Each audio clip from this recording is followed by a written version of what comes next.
Hello, party people. You know what I've been itching for? And you know whose fault it is? It's Home Goods. All these people were putting out Halloween stuff. It's the middle of summer, okay? It's not quite the time for us to be celebrating Halloween yet. So what I thought we could do is something I've been seeing a lot of, which we're calling SummerWeen. It's like Halloween summertime vibes. So let me show you the breakdown of what I think we could get into today. We're gonna catch a vibe, we're gonna catch some sun, and we're gonna get a little spooky with it, okay? So let's do it. Now, to my knowledge, the SummerWeen thing is new. I've never heard of it before, but my thoughts about it were like, picture that live action Scooby-Doo movie. We're thinking Jaws. I'm thinking like haunted summer camp, which in my mind for some reason thinks of Total Drama Island. That wasn't a scary TV show, but parts of it were quite terrifying to me. I'm still traumatized by the episode where they had a challenge where they made everyone face their biggest fear and they buried the one girl alive. It was an animated show. You can tell things really stick with me. But I thought that's what we're gonna give today. We're gonna give like barbecue, summer camp, Halloween, fun. I don't think there's anything more Clark than that. I think we're gonna really encompass that with the menu today as well. So let's break it down. We're gonna start, I'm so excited about the punch we're doing. I love a watermelon punch. I don't really love watermelon in cocktails. I don't personally feel like there's a good alcohol I have found that pairs well with watermelon. So I feel like watermelon limeade with a little touch of mint. Oh, it's gonna be so delicious. Then we're going to do a nachos appetizer, a little spooky Spiderweb nachos. And then we're gonna be doing a little kebab action, stabbing, you know, grilling, all the Halloween things. We're gonna do a little cucumber swamp salad to go with that, give us something light and refreshing. A little corn on the cob because I love a good vegetable, whole rounded moment. And then we're gonna be doing some dark like cherry syrup situation to go with some Coffin ice cream sandwiches. And I think when it all comes together, you're really gonna get you're gonna see the vibes and it's gonna be delicious. And I think you're gonna probably steal some of these for your Halloween party in October, but why not do it now in July? So let's do it. Do you see how my green onions are just like reaching out, wanting to be the stars of the show? We're gonna use these today, so I want them long, but girl, you gotta get out of the shot, okay? You're making us look a mess. Look at all this stuff we have. I did raid a little bit of my Halloween decor for some fun little bits and bobs, because can it really be a Halloween party without the spooky scaries? I mean, come on, we're gonna get a vibe. Come on. So we're gonna start. I had the fun idea to create a watermelon jack-o'-lantern. Here's the thing. I don't know if I'm gonna hollow it out the same way. Obviously, we've never done this before. We're taking the watermelon from in here to make our punch. So we're just gonna start and roll with it, okay? Let's do it.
That came out so good, did it not?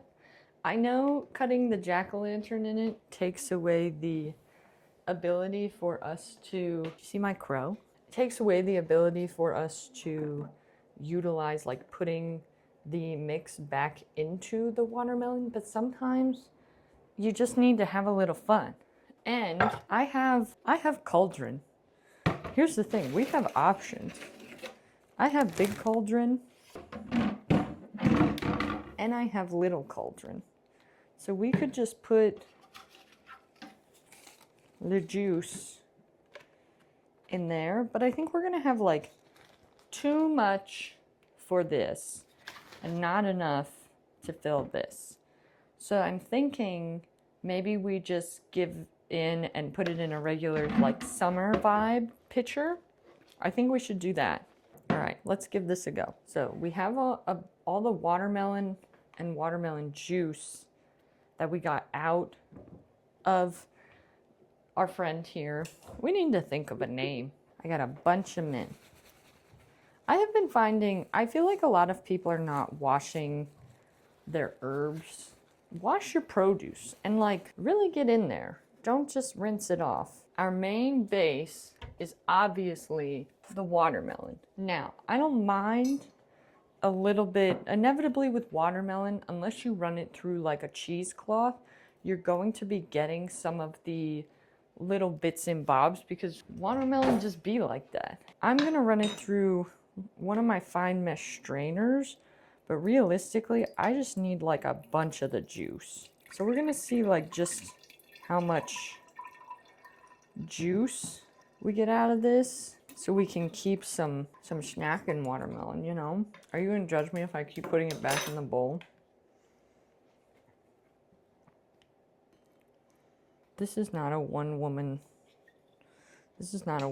job. Okay, so far, this is how much watermelon juice we've gotten. And the color,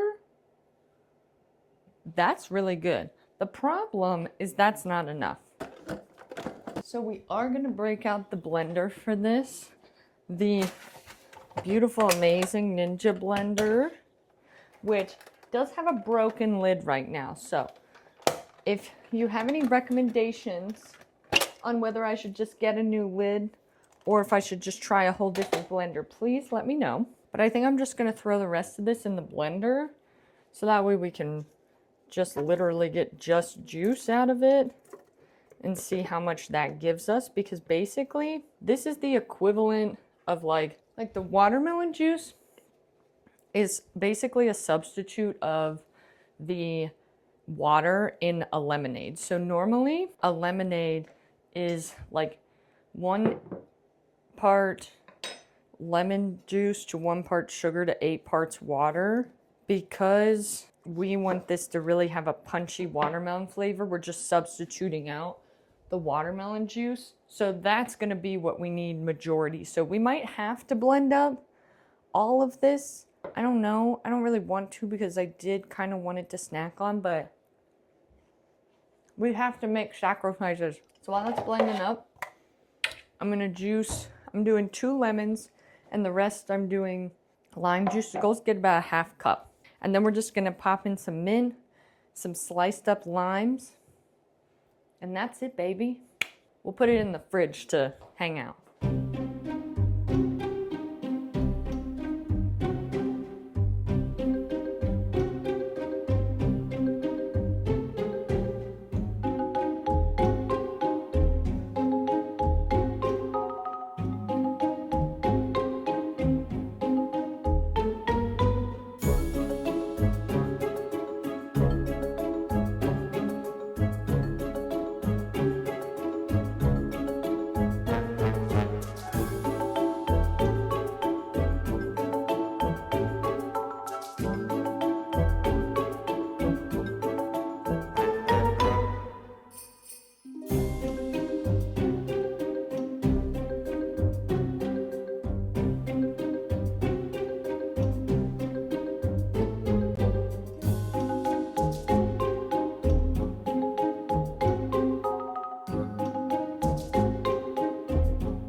get out the cucumber, the literal thing we need. So we're gonna make what I am lovingly calling swamp salad, but it's really like a really elevated cucumber salad. You just need to name things fun things to fit your theme, okay? We're also gonna be keeping an eye on our cherry syrup bubbling away. I'm gonna just make this in a deli container and then I will later transfer it to something else. So the first thing we're gonna do is slice up this cucumber. I love the mandolin for salads like this because everything will then be very similar cut size. Part of what makes a salad really visually appealing is when everything has similar like size and texture. So if you like quarter chunk your cucumber, then you have to quarter chunk your tomato. It just makes it feel very uniform, and our eyes love uniformity. I'll start with that much because we got some other goods going in here. I'm gonna make this very thin, and we're gonna do some sweet onion. And so I want these like very paper thin because we're just going to serve this salad raw, and I don't think many people really like biting into a big fat honkin' chunk of onion. So to make it the most appealing to the group, just keep it very, very thin. And then we're going to do the same thing with some fennel. I find that fennel just gives this really, like, I don't know, it's such a unique flavor, and I know a lot of people are like, it's very licoricey and gross. I don't resonate with you. I find it to be like this citrusy kind of freshness. This one's kind of falling apart. So what we might do is just very finely chop, because this doesn't really have a flat surface for us to do on the mandolin. That's okay. Be prepared to pivot always. But this will just add a little bit of texture and interest. It'll be really, really delicious. And I know that it does kind of give licorice. You just gotta trust the process. Keep it really thin. We're gonna balance it out with the kind of like dressing that is going on top of this. And again, it's not a lot of fennel. It's like just a tinge of fennel. Because we're also going to do some leek. Yes, this is a leek, not a green onion. It just so happens to look like that because they're getting slim at my farmer's market, and that's okay. Take out the outside layer. Again, you could do this on the mandolin, but it's very speedy to just do it with your knife and get little concentric little circles. And these will add even more kind of oniony garlic flavor, which is kind of the main note I want to come through this salad.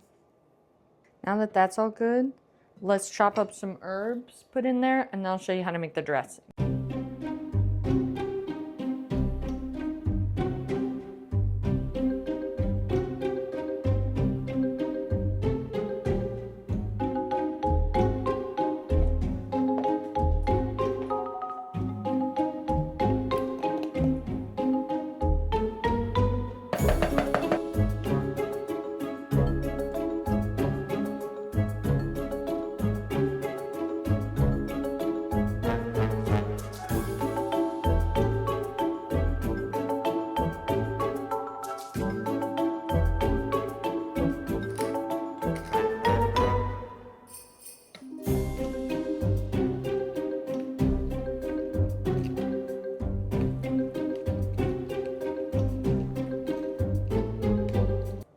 Honestly, we're kind of in the home stretch already.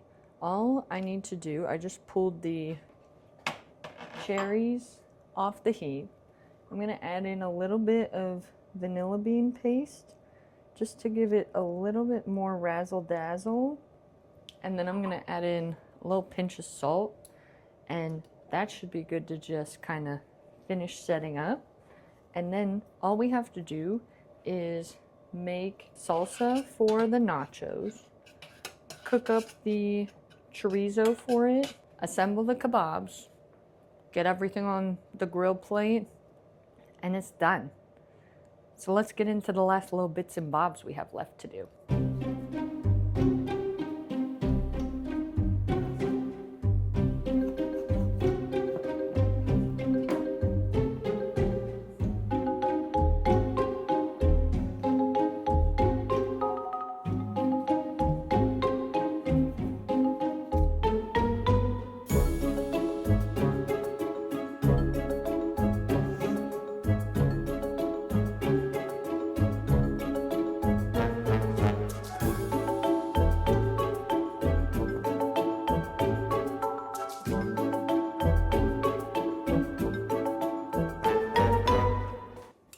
In the midst of digging through my fridge, looking for things, one, cucumber salad, swamp salad is sitting and looking great, but I realized I have salsa.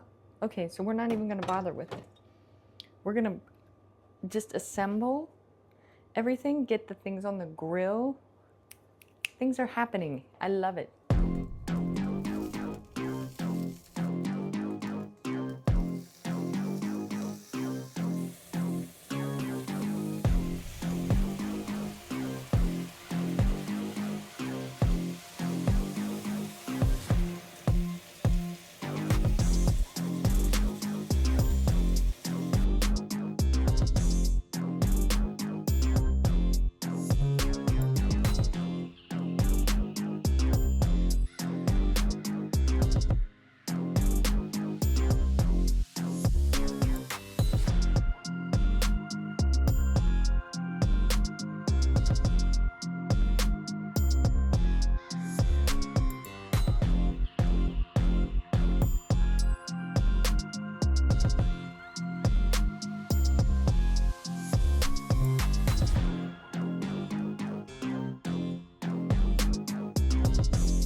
And that's SummerWeen. Watermelon limeade punch, spiderweb nachos, some kebabs and corn on the cob, and of course, Coffin ice cream sandwiches with black cherry glaze. Proof that you don't have to wait until October to get a little spooky. Honestly, this might become an annual thing. There's something so fun about smashing my two favorite seasons together. The sunshine of summer with all the campy, haunted energy of Halloween. If you try any of this, especially the watermelon jack-o'-lantern, because I need everyone to see it, tag me. I want to see your SummerWeen tables. And if you like this one, make sure to like and subscribe. It really does help this little corner of the internet grow. Thank you as always for joining me at the table this week, and hopefully I'll see you here at the table again soon. Bye!